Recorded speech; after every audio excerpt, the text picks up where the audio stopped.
आज सोलंबर जिला कलेक्टर महोदय से जो घटनाक्रम जो लसाड़ियावाड़ा हुआ उसको लेके हमारा डेलीगेशन हमारे आसपुर विधायक जी, बागीदोरा विधायक जी, दिग्विजय सिंह जी, साथी अन्य सभी जिलाध्यक्ष जी, हमारे संभागीय अध्यक्ष जी, सारा एक डेलीगेशन गया था। हमने 7 बिंदुओं के आधार पे जिला कलेक्टर महोदय और एसपी साहब से हमने चर्चा की है। इसमें मेन बड़ा जो बिंदु है, एक उदयपुर सांसद मन्नालाल जी रावत, उन्होंने एक वीडियो इनका वायरल हो रहा है, ऑडियो वायरल हो रहा है, उसमें कहा गया है कि जो बीएपी से जुड़ा आदिवासी है उनके लट मारो और उनके घरों में आग लगाओ। 1 महीने पहले का ये ऑडियो वायरल हुआ है और इसी का परिणाम लसाड़िया में, क्योंकि बीजेपी के कार्यकर्ताओं को लगा कि हमारा सांसद कह रहा है कि घरों में आग लगाओ, लट मारो, उनको पत्थर मारो, इस तरह से एक सांसद उकसा रहा है बीजेपी के कार्यकर्ताओं से।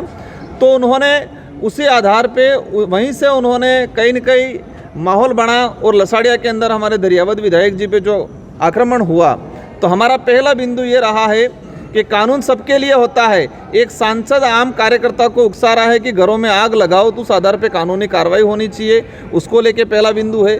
सेकंड चीज़, वहाँ पर लसाड़िया के अंदर कुछ कर्मचारी नेता बन के काम कर रहे हैं, भाजपा के कार्यकर्ता बन के, चमचे बन के काम कर रहे हैं। एक दिनेश मीणा करके कर्मचारी है, उस कर्मचारी को निलंबन करने की बात हुई है, लेकिन प्रशासन वर्तमान में लाचार बना हुआ है, प्रशासन लाचार बना हुआ है। उनको पता है कि हम ये कार्रवाई करेंगे तो हमारी कुर्सी चली जाएगी। हमने सारे एविडेंस दे दिए हैं, आज चर्चा की है। कलेक्टर साहब ने हालांकि आश्वस्त जरूर किया हमको जाते जाते कि मैं इस पर कार्रवाई कर लूँगा।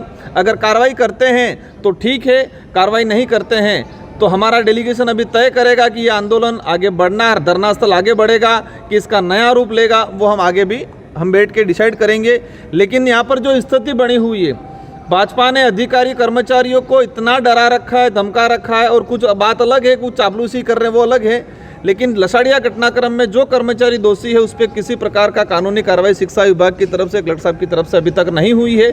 5 दिन होने आ गए हैं। हमारा फाइनल डिसीजन यही रहेगा कि उन कर्मचारियों पे कार्रवाई करे, और एक सांसद जिस तरह से आदिवासी समाज का सर्टिफिकेट लगा के गया और समाज के लोगों को ही आग से मारने की धमकी दे रहा है, तो ऐसे सांसद के खिलाफ भी कानूनी कार्रवाई करे, ये हमारी मांग रही गई है।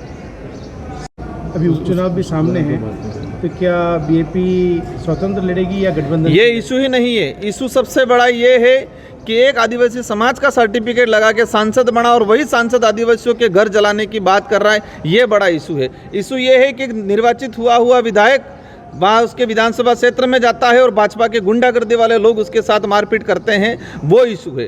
तो हमारा आज जो बड़ा इशू है, चुनाव का इशू ही नहीं है।